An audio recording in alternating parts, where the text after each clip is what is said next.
어떠한 검진을 하시더라도 불면증의 원인에 대해서 속 시원하게 설명을 해주시는 의사들이, 전문가들이 없습니다. 저희는 오늘 불면증의 원인에 대해서 가장 구체적이고 가장 중요한 원인을 설명을 드리겠습니다. 안녕하세요. 저희는 각종 신경정신과 질환, 조현병이나 조울증, 불면증, 자폐증, 우울증 등을 자연요법으로 치료해드리고 있는 조호근 한의원 원장입니다. 오늘은 불면증의 원인에 대해서 짚어보겠습니다. 자, 불면증은 어디 병원에 가시더라도 불면증의 원인을 속 시원하게 설명을 들으시는 경우가 거의 없습니다. 또는 한의원을 방문하시더라도 어떤 속 시원하게 분명하게 불면증의 원인을 찍어주지 못하고 뭐 간허라든지 뭐 열이 많아서 그렇다든지 약간의 좀 추상적인 개념을 사용하는 경우 많고요. 또한 병원에 가셔서 뭐 MRI를 찍거나 CT를 찍거나 어떠한 검진을 하시더라도 불면증의 원인에 대해서 속 시원하게 설명을 해주시는 의사들이, 전문가들이 없습니다. 저희는 오늘 불면증의 원인에 대해서 가장 구체적이고 가장 중요한 원인을 설명을 드리겠습니다. 불면증의 원인을 알다면 불면증을 예방도 하실 수가 있고 치료도 하실 수 있지 않겠습니까?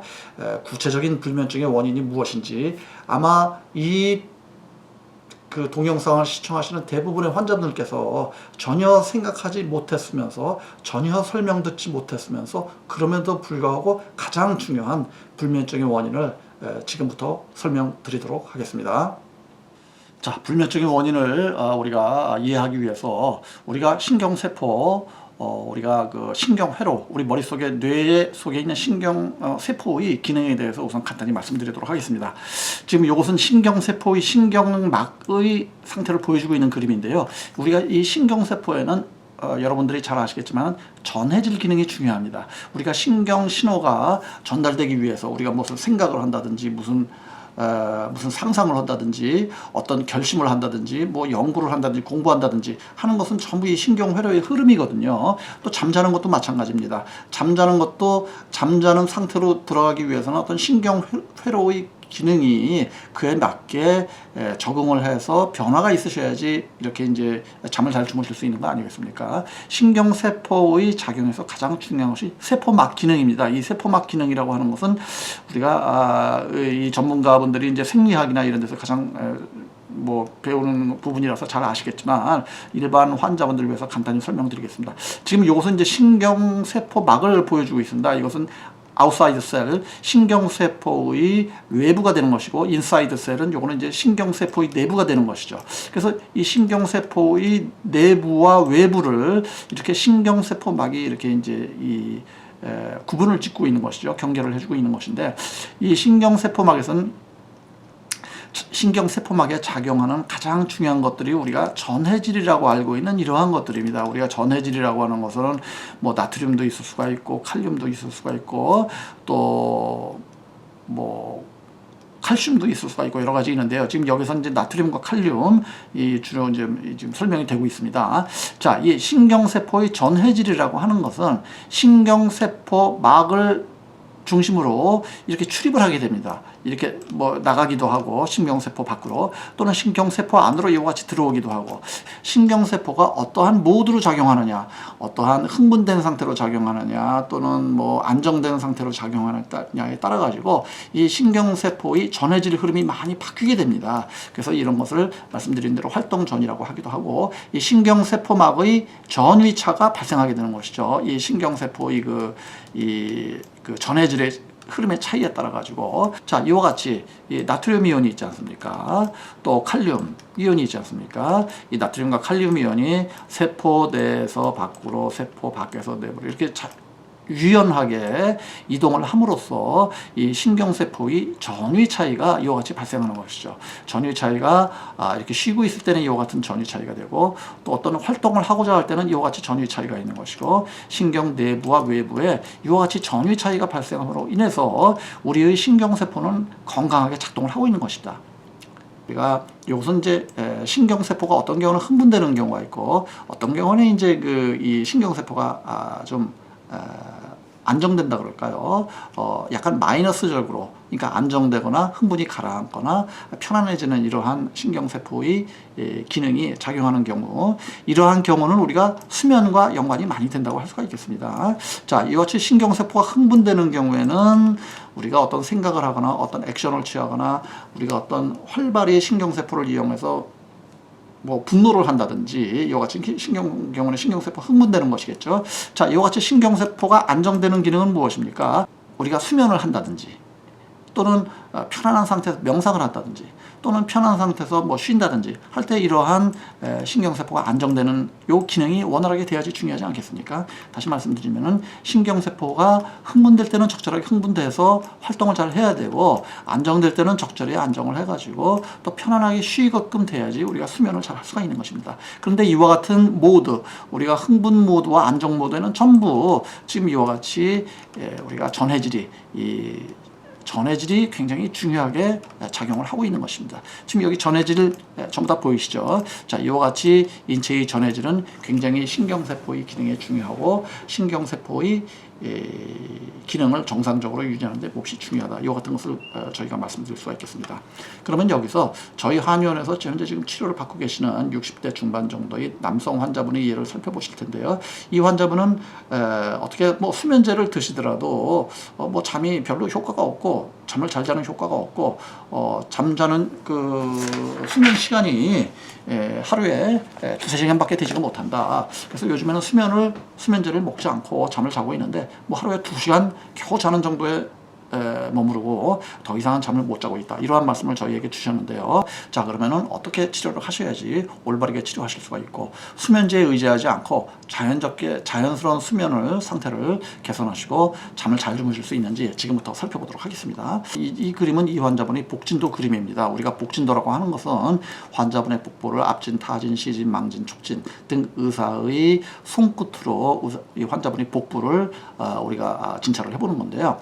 이 환자분의 복부 그림이 지금 이와 같이 나와 있습니다. 지금 이와 같이 나와 여기서 이제 한 가지 특징을 보자면, 이 환자분의 이 흉곽 부위가 있고, 지금 요거는 골반 부위시죠. 지금 골반 부위의 폭이 있는데, 자, 이와 같은 경우에는 통계적으로 우리가 이거 소양인 체질이라고 진단되는 경우가 많습니다. 근데 이 환자분의 소양인 체질이라고 진단되시는 경우에는 소양인의 체질적 특징이 흥분되기 쉽고 초조하거나 불안하거나, 또는 이 신경회로가 좀 긴장되기 쉬운 이와 같은 체질적인 특징을 가지고 계신 분이라고 할 수가 있습니다. 그래서 이와 같은 체질적인 특징이 있는 경우에 우리가 어떻게 볼 수 있겠습니까? 아까 말씀하신 대로 우리가 이 환자분은 이렇게 신경 모드가 안정적으로 유지될 수 있는 이러한 기능이 약하다고 볼 수가 있겠죠. 그 반면에 신경회로가 흥분되거나 긴장되거나 항진되는 이러한 경향이 많은 것이 이 소양인 체질이다. 이와 같이 보실 수가 있겠습니다. 즉, 이러한 항진되는 경우는 많고 기능이 오버가 돼 있고, 또 신경 기능이 안정되는 기능은 저하가 되어 있는 이와 같은 상태가 소양인적인 특징이 될 수가 있겠죠. 그래서 저희는 이 환자분께 숙주양리라든지 산수유, 특사, 복용, 뭐 현계 방풍 등등의 이 소양인적인 체질을 우리가 개선할 수 있는 이러한 한약재를 또 지어드렸습니다. 그래서 수면에 도움되게끔 해드렸고요. 동시에 지금 이 그림은 이 환자분의 모발 중금속 검사 그래프가 되겠습니다. 지금 여기서 특징적으로 저희가 볼 수 있는 것은, 지금 뭐 철분이나 뭐 망간, 아연 뭐 이런 것도 이제 볼 수가 있고, 뭐 크롬도 볼 수가 있는데요. 지금 여기서 보시면 가장 중요한 것이 이 구리가 되겠습니다. 자, 이 구리의 수치가 지금 이것이 정상적인 수치라고 할 수가 있는데요. 어떻습니까? 구리의 수치가 매우 지금 높게 올라가 있는 이러한 상황입니다. 지금 이분은 구리 축적이 많다고 봐야 되겠는데요. 자, 구리가 정상치가 지금 25 정도가 되지 않습니까? 정상치가 25 정도가 되는데, 지금 이 환자분의 경우는 77.7이 나왔습니다. 그래서 정상치보다 약 3배 이상 많은 이와 같은 수치를 보여주고 있는데, 자, 이와 같은 것은 무엇을 의미하느냐? 자, 이 환자분의 구리가 인체 내에 많이 축적이 되어 있고, 또한 구리는 신경 독소로서 작용을 해서 신경회로 부위에 축적이 될 수가 있고, 신경회로를 자극함으로 인해서 신경회로의 전해질 기능에 영향을 주게 됩니다. 자, 이것이 중요합니다. 이 구리는 우리가 중금속도 여러 가지가 있죠. 예를 들어서 금이라든지 은이라든지. 자, 이것은 금이나 은은 어떻습니까? 우리가 전련체가 되는 겁니다. 전기 흐름이 통과하지가 못해요. 하지만 이 구리는 전기 흐름을 통과시키는 기능이 매우 많습니다. 그래서 이 구리는 우리가 뭐 전기줄에 많이 이용이 되지 않습니까? 다시 말씀드리자면은 이 구리는 전기적인 신호에 매우 잘 반응하고 이에 잘 관여하고 이에 영향을 주는 물질입니다. 그러면은 이와 같은 구리가 과다 축적되어 있는 이러한 현상을 아까 저희 그림을 다시 한번 살펴보면서 말씀을 드리겠습니다. 이와 같이 흥분되는 상태에서는 나트륨 이온이 작용을 하고 있죠. 또한 안정되는 신경회로가 차분해지는 상태에서는 클로라이드 이온하고 칼륨 이온이 작용을 하고 있습니다. 이와 같이 전해질이 원활하게 작용을 해야지 우리가 신경세포의 기능이 정상적으로 유지가 되고 수면 모드로 잘 들어갈 수가 있는 것이죠. 자, 근데 이 환자분은 어떻습니까? 지금 어떠한 상태입니까? 자, 말씀드린 대로 이 구리 성분이 굉장히 뇌에 축적이 많이 돼 있어요. 이 구리는 전련체가 아닙니다. 예, 구리는 전기 전하를 통과시키고 이에 관여하는 중금속이죠. 자, 그러면 어떻게 되겠습니까? 이러한 우리가 이 활동 전이가 영향을 많이 받게 되는 것이죠. 구리의 존재로 인해서. 그렇다면은 이러한 전해질의 영향을 많이 받음으로써 이러한 전해질이 올바르게 신경회로에 작용할 수가 없다. 이와 같은 우리가 상황을 설명드릴 수가 있겠습니다. 그러면은 신경세포의 기능이 흥분되는 상태나 또는 신경세포의 기능이 안정되는 상태 두 가지 전부 다 우리가 손상을 받을 수가 있는 것입니다. 그러면 그 결과로서 어떻게 되겠습니까? 우리가 수면 모드에 잘 진입할 수가 없는 것입니다. 그러면 어떻게 되겠습니까? 불면증이 생기는 것이죠. 자, 그래서 저희 환자분께 저희는 이 환자분의 치료를 어떻게 드렸느냐 말씀드린 대로 우리가 소양인 체질이 체질적인 결함을 개선해주는, 따라서 흥분되기 쉬운 이러한 신경세포의 기능을 가라앉혀주는 이러한 역할을 해드렸고, 두 번째로는 이 구리 축적이 심하기 때문에 구리를 해독해주는 이런 치료를 했습니다. 이 구리를 해독을 하면 어떻게 되겠습니까? 전해질 기능이 정상적으로 복구가 되시고 전해질 기능이 세포의 뇌신경 회로에 훨씬 더 긍정적인 영향을 안정적으로 줌으로써 수면 모드로 잘 진입할 수가 있고 수면이 좋아지실 수가 있고 신경 자체가 건강해지실 수가 있는 것입니다. 자, 이해가 잘 되시리라고 생각을 하고요. 굉장히 저희가 오늘 중요한 내용을 말씀드렸는데 이거를 조금 더 상세히 말씀드리겠습니다. 이 구리 식기를 저희는 이 환자분들께 절대 사용하지 말라고 말씀을 드렸습니다. 이 구리 식기에 음식을 먹는 게 뭐가 그렇게 중요하냐 이렇게 말씀드릴 수가, 뭐가 그렇게 문제가 되냐 말씀하실 수도 있는데, 구리에 이 코팅된 식기를 음식을 먹다 보면은 우리가 그 숟가락이나 젓가락이 나무로 되어 있는 경우도 있습니다만은 대부분 쇠나 스댕으로 되어 있는 경우가 많으시죠. 자, 스댕이 이 구리 접시에 부닥칠 때 이 구리 접시에 있는 이 구리 성분이 음식에 우러날 수가 있는 것입니다. 그러면 이 음식을 통해서 우리 몸속으로 구리가 들어올 수가 있는 것이겠죠. 굉장히 중요한 내용입니다. 자, 또한 다른 내용을 또 말씀드리도록 하겠습니다. 지금 이와 같은 요 아말감, 지금 요거는 치과 재료에서 사용되는 부분인데, 이 치과 재료에 있는 여러 가지 이 아말감 있죠. 아말감이 이제 이 아말감이라는 건 치과에서 이제 우리가 가면 충치가 생기면은 이 아말감으로 떼어주는 것이죠. 그래서 이제 아말감 필링이라 그러는 것인데, 지금 이 아말감에는 여러 가지 중금속이 축적이 되어 있습니다. 중금속이 많이 사용되고 있습니다. 아말감을 제조할 때 중금속이 많이 사용이 돼요. 근데 이 아말감이라고 하는 것은 중금속이 많이 사용이 되기 때문에 일부 중금속에는 전련체로서 작용해서 전기 흐름에 간섭을 하지 않습니다. 근데 일부 중금속들은 예를 들어서 철분이라든지 구리라든지 이러한 성분들은 이 전련체가 아닙니다. 신경회로의 전기 흐름에 관여를 할 수가 있습니다. 신경회로의 전기 흐름에 관여를 하면은 불면증이 유발될 수가 있는 것이죠. 신경세포의 기능에 영향을 주기 때문에. 따라서 저희 한의원에서는 이와 같은 아말감을 치과 재료에 사용하는 것은 굉장히 적극적으로 피하라고 말씀을 드립니다. 왜냐? 이 치과의 아말감 재료는 치아에 심어지는 것이기 때문에 우리가 치아라고 하는 것은 우리 뇌에 굉장히 근접해 있는 부위입니다. 더군다나 이 아말감을 한번 심어 놓으시면은 뭐 5년, 10년, 20년, 30년 사용하실 수가 있는데 뇌의 신경회로를 간섭을 할 수가 있는 것입니다. 그러면은 불면증은 유발되실 수가 있는 것이고 기타 여러 가지 신경질환이 유발되실 수가 있는 것이에요. 그래서 저희는 치과에서 어떤 인공치아를 하시거나 어떤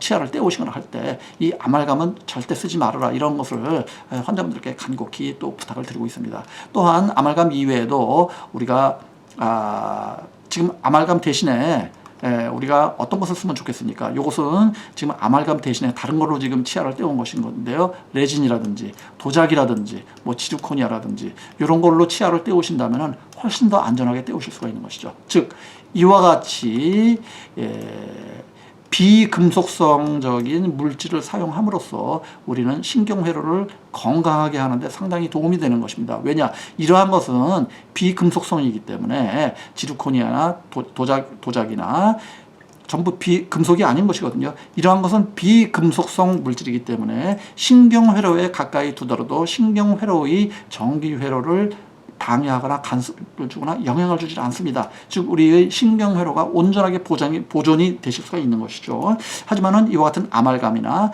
또는 금리빨, 은리빨 등등 금속성 재료를 많이 사용을 한다면은 거듭 말씀드리지만은 신경회로의 정기 전압 차이나 또는 신경회로의 전해질에 영향을 주게 되고 이것은 신경회로의 기능에 상당 부분 영향을 줄 수가 있습니다. 왜? 머리, 뇌에 가까운 부위에 이러한 중금속이 되기 때문에 중금속이 존재하게 되기 때문에 신경회로에 영향이 줄 수 있는 것이죠. 자, 이와 같은 내용은 사실은 어디 병원을 가시더라도 어디 한의원을 가셨더라도 아마 처음 들어보는 내용이실 겁니다. 하지만은 굉장히 중요한 내용이십니다. 거듭 말씀드리지만은 저희 한의원은 모든 환자분들께 어떤 인공치아를 하시거나 치과의 어떤 가공 물질을 치아에 반드시 두셔야 되는 어떤 이러한 상황이라면은 금속성적인 물질은 두지 말아라. 비금속성 레진이라든지 지르코니아 또는 도자기 등등을 사용을 해서 치과 치료를 해야 된다. 이런 것을 간곡히 말씀을 드릴 수가 있습니다. 또 지금 오늘 말씀드리고자 하는 이러한 불면증에도 굉장히 중요한 내용이 될 수가 있습니다. 만약에 아말감을 가지고 계신 분이 불면증을 가지고 계신다고 한다면은 이러한 본인이 아말감을 설치했을 때가 언제인지 기억을 해주시기 바라며 아말감을 설치하고 나서 불면증이 생겼는지 이러한 내용을 꼭 확인을 해주시고 만약에 그렇다 그러면은 이러한 비금속성 재질로 바뀌는 게 굉장히 중요합니다. 자, 다시 이 환자분의 치료를 지금 살펴보자면은 지금 이 환자분의 경우에 이와 같이 치료를 저희가 해드림으로써 이 환자분께서는 지금 한 3개월 정도 치료 받으시고 나서 지금 6시간 이상, 7시간 이상 잠을 잘 주무시고 계십니다. 저희가 해드린 것은 저희는 수면제를 드리는 게 아니죠. 수면제는 여러 가지 부작용이 있지 않습니까? 저희는 불면증의 원인을 근본적으로 제거를 해드리는 것입니다. 굉장히 중요한 것이죠. 그리고 이 불면증의 원인을 저희는 어떠한 가공적인 개념을 설명드리지 않고 분명의 원인을 밝혀드리고 이 분명의 원인을 제거를 해드립니다. 그래서 즉 다시 말씀드리면 이러한 구리를 신경 독소를 해독을 해드리는 것이죠. 그래서 신경세포가 살아나게 되는 것입니다. 또한 이와 같은 우리가 체질적인 불균형을 잡아드리는 것입니다. 그러면 신경회로 자체 기능이 살아나는 것이죠. 또한 이 구리를 우리가 인체 내에서 들어오지 않게끔 하고 구리의 이 나쁜 독소를 해독을 하기 위해서는 또 한 가지 이 환자분께 저희가 말씀을 드리는 것이 있는데 그것은 다름이 아니라 이와 같은 코팅 식기 이와 같은 코팅 식기를 저는 가급적 쓰지 말아라. 이와 같이 말씀드립니다. 다시 말씀드리면 수생, 유리그릇 등등을 말씀을 드리고 밥솥을 사용하더라도 이와 같이 내솥에 코팅되어 있는 경우가 많은데 이 코팅되어 있는 것이 조금이라도 지금 요거 살짝 실금이 조금씩 실금이 가 있지 않습니까? 자, 이런 것은 이 실금이 가 있다는 것은 코팅된 이 화학물질 및 중금속이 음식으로 유입됐을 가능성을 암시해 주는 것입니다. 이와 같이 코팅된 식기를 사용하지 말아라. 스텐 그릇을 사용을 하고 밥솥 같은 경우에도 오로지 스텐으로만 된 밥솥을 추천을 드리고 있습니다. 또한 이와 같은 내용을 실천을 해주신다면은 불면증이나 여러 가지 정신신경 질환에 도움이 된다. 이와 같이 말씀을 드릴 수가 있겠습니다. 자, 저희가 오늘 말씀드린 내용을 다시 한번 간단히 설명드리자면은 우리가 인체의 신경회로가 정상적으로 작동하기 위해서는 여러 가지 전해질 물질이 많이 필요하다. 또 신경박과 신경세포의 외부와 내부에는 전압 차이가 있기 때문에 이 전압 차이가 올바로 유지되는 것이 우리가 신경회로의 기능에 매우 중요하다. 이와 같은 설명을 드렸고요. 이와 같은 신경세포의 전압차를 음전하를 방해하는